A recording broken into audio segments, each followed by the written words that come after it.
My dad, my brother, my older brother and sister, my brother was a cartoonist, still is, and my sister was an ice skater, professional ice skater, and now is an agent.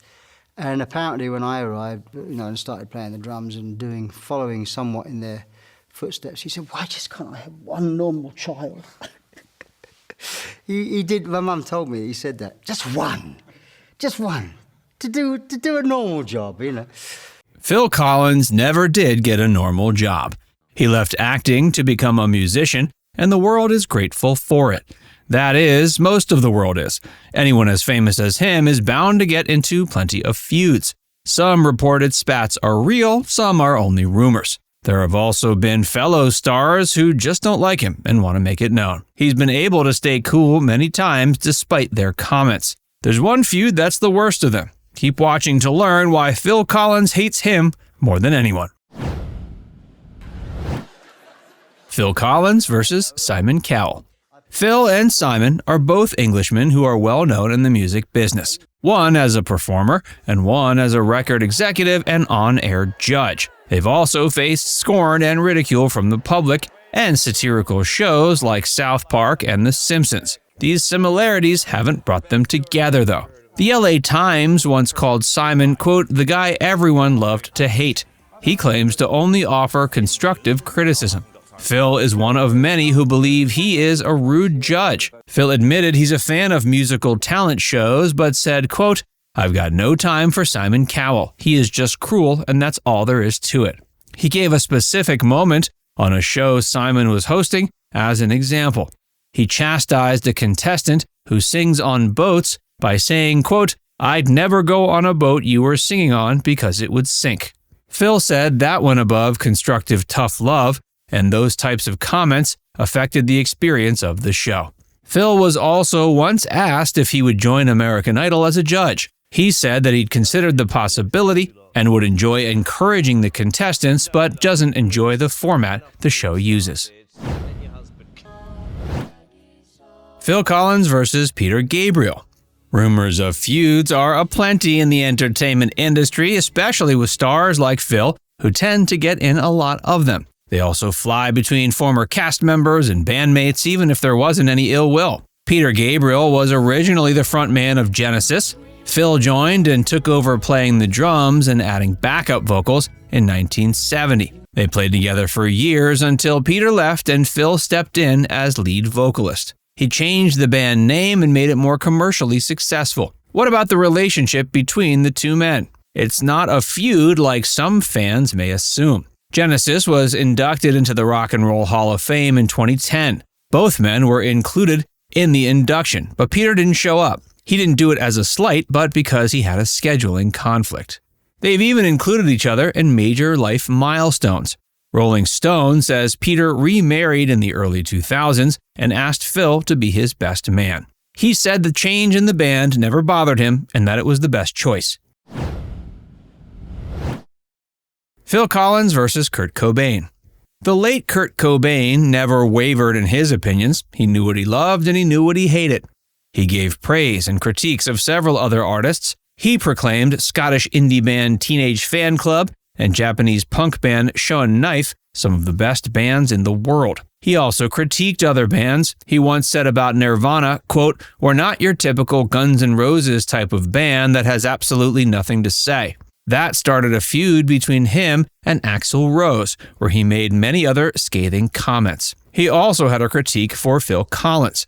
He went into, quote, another rant in 1992 with Melody Maker. He was at the height of his success at the time, but frustrated with the music business and traditional artists. He said, quote, I hate Phil Collins, all of that white male soul. I hate tie-dyed t-shirts too. The interesting part about this feud, it wasn't a two-way fight. Phil made no public reply to the rocker's vitriolic comments.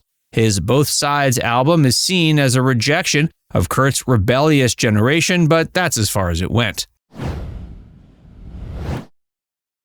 Phil Collins versus Paul McCartney. Phil first met the Beatle when he was 13 and appeared in the 1964 film A Hard Day's Night. He got a chance to work with his hero at the time, but his scene was cut from the final film. They say lightning never strikes twice, but it did for Phil. He was later asked to play on George Harrison's All Things Must Pass. It was a dream come true, but turned into a nightmare when he realized he had once again been cut. He didn't know until he bought the record from a record store and saw that his name wasn't on the credits. That unfortunately led to a string of disappointing interactions between Phil and the Beatles members, particularly Paul. The straw that broke the camel's back came at Buckingham Palace during the Queen's Jubilee in 2002. Phil told the Sunday Times, quote, "I met him when I was working at the Buckingham Palace party back in 2002. McCartney came up with Heather Mills, and I had a first edition of The Beatles by Hunter Davies, and I said, 'Hey, Paul, do you mind signing this for me?' And he said, 'Oh, Heather, our little Phil's a bit of a Beatles fan.' Phil felt like he was being talked down to. He said the Beatle always had a way of talking to others as if it were difficult for them to hold a conversation with him because of his status. Paul tried to apologize, but it wasn't sincere enough for Phil. Phil stopped not only talking to him, but being his fan. They've had a 14-year feud with neither side interested in ending it. It's fair to say he hates Paul McCartney more than anyone. Other feuds and disagreements. Phil was once called the workaholic's workaholic. He was also once interviewed about his perfectionist nature. Are you a perfectionist? Do you read? I'm not a perfectionist. I like, there's a way that it should sound, and I guess that's the way I think is the right way. Yeah. I'm not really a perfectionist, no. I mean, I went through a phase, probably, in my early career where I was, more of a perfectionist than I am now.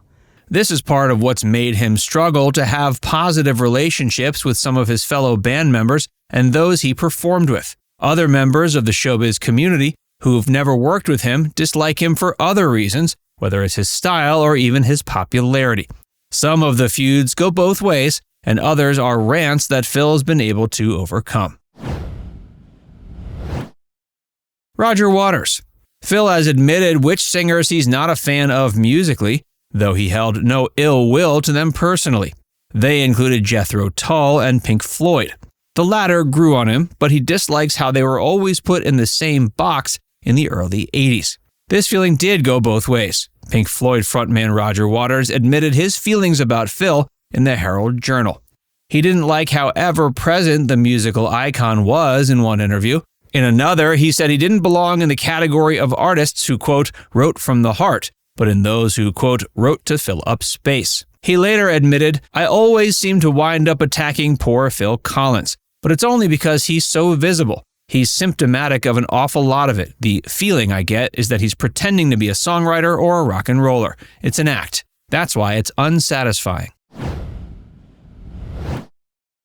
Noell Gallagher. If being a fake rocker didn't hit Phil below the belt, Noel's comments did. He got more personal and vitriolic.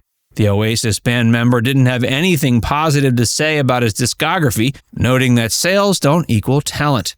He also said that people hate him, and if they don't, they should. Noel took more shots during the 2005 parliamentary elections. He attacked not his music, but his political views.